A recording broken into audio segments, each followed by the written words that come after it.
Мы сделаем все для того, чтобы это все прекратилось как можно быстрее. К сожалению, только противная сторона, руководство Украины заявило об отказе от переговорного процесса.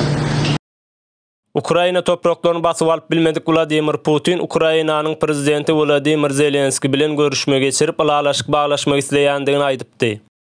Bu görüşmäni Zelenski tarapyndan başda kabul görülsedi, emma soňunda ýüze öwrendigini aýdyp, Zelenski öňünde goýan maksadyna Ukraina eskerleri bilen sögüşip ýetjekdigini aýtdy.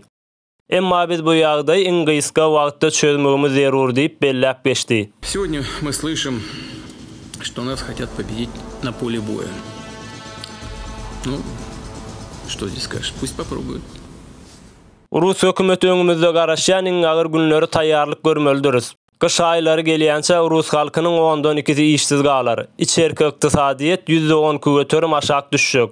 Russiýanyň içerki ykdysadyýetinde 1990-njy ýyllardan bäri bu real agyr çökgünlük hiç bolmady. Bu ýagdaýa häzirden taýýarlyk görmeli diýip görkezmesini berdi.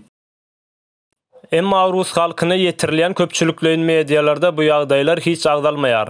Если мы дадим заднюю никто не даст больше.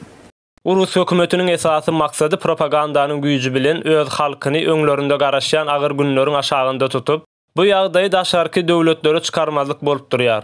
Şeýlelikde Rus hökümetine bagly bolmadyk medialaryň hemmesi ýapylyp, döwlet mediasyna, has dogrusy propaganda ýoluna girizilýän maýa goýumlaryň bahalary 3 hesse artandygyny habar çeşmeleri belläp geçýär.